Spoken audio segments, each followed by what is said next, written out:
আসসালামু আলাইকুম। আজকে তোমাদের সাথে শেয়ার করব কিভাবে সাতকরা দিয়ে গরুর মাংস রান্না করতে হয়। তো চলো শুরু করা যাক। দেখতেই পাচ্ছ আমি রাইস কুকারে গরুর মাংস উঠিয়ে রেখেছি, একদম ধুয়ে পরিমাণ মতো লবণ দিয়ে দিচ্ছি 2 চামচ। বাট লবণ পরে আরও লেগেছে যখন টেস্ট করে দেখি, কারণ গরুর পরিমাণ প্রায় ছিল 3 কেজি, তো পরিমাণ মতো তোমরা লবণ দেবে। তো পরিমাণ মতো সমস্ত গুঁড়া মশলা, যেমন মরিচের গুঁড়া, হলুদের গুঁড়া,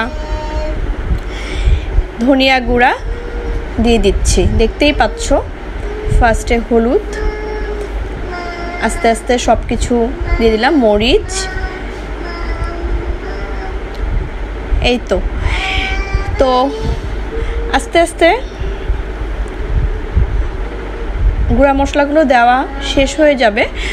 আর এরপরে দেখা যাক আমরা কি করি। তো দেখতেই পাচ্ছ সব কিছু দিয়ে দিচ্ছি। তবে গরুর মাংস রান্না করতে একটু সময় লাগে। রাইস কুকারে রান্না করতে সুবিধা যে রাইস কুকারে সহজে পুড়ে যায় না। পরিমাণ মতো এই যে সোয়াবিন তেলও দিয়ে দিচ্ছি। সোয়াবিনের তেলের বোতলটা নিয়ে খুবই বিপাকে ছিলাম, তেলের বোতলটা আজাইরা বড়। তো এই তো তেলও দিয়ে দিলাম। আমি বেশিরভাগই রান্না রাইস কুকারে করি, প্রত্যেকটা রান্না তোমাদের সাথে আমি শেয়ার করব।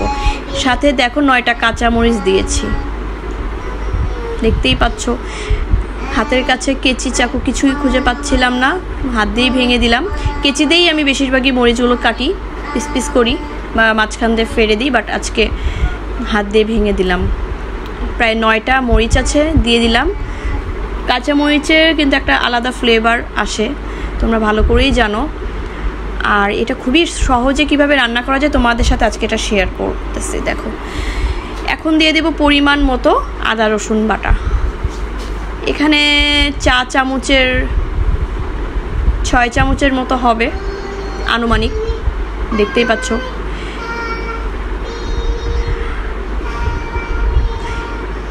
এরপরে আরও কিছু দিতে হবে।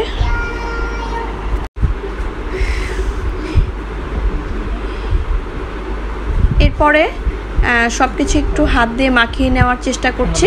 হাত দিয়ে মাখিয়ে নিলে বেশি ভালো হয় গরুর মাংসটা, তোমার মশলাগুলো আসলে ভিতরে ঢুকে। এটা ইচ্ছা করলে হাত দিয়ে না মাখিয়ে আমি খুন্তি দিয়েও করতে পারতাম। আর এখন পরিমাণ মতো পেঁয়াজ কুচি দিয়ে দিলাম। আর এখানে কিছু গরম মশলার এলাচ, দারচিনি ভেঙে দিচ্ছি। সাথে এখন আস্তে আস্তে তেজপাতাও দিব অবশ্যই। আর অবশ্যই সব কিছু এলাচগুলো ভেঙে ভেঙে দিয়ে দিলাম।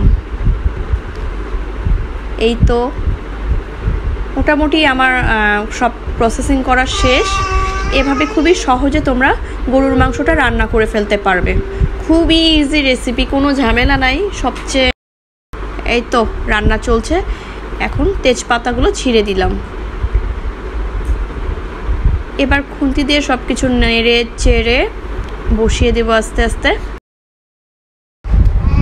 তো যাই হোক, এখন আমি সব কিছু মাখিয়ে নিচ্ছি খুন্তি দিয়ে, নাড়াচাড়া করছি। এখন আর কোনো ঝামেলা নাই। তো এখন সব শেষ মোটামুটি প্রসেসিং। এবার মিনির বাবা এসে ঢাকনা দিয়ে ঢেকে দেবে। সেই সময়টা আমি অবশ্য ছিলাম না, তো কিছু কাজ ও করে দিয়েছে, দেখতেই পাচ্ছ। এখন ঢাকা। তো পানি দিয়ে অল্প অল্প পানি দিয়ে গরু মাংসটা কষাতে হবে। এটা ভিডিওতে তেমন আমি দেখানোর সুযোগ পাই নাই।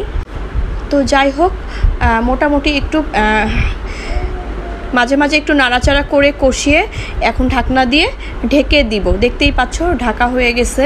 এখন আমরা ওয়েট করব।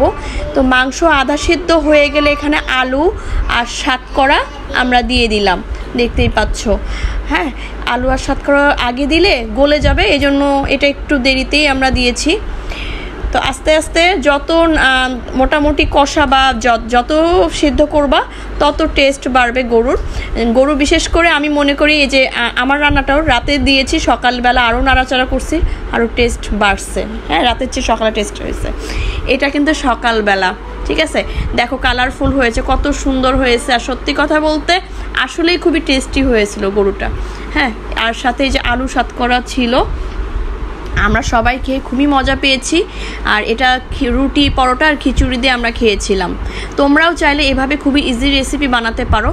হ্যাঁ, আর এটা একদমই সহজ, কোনো ঝামেলা নাই, জাস্ট রাইস কুকারে সব কিছু মাখাই দিলে অটো হয়ে যাবে।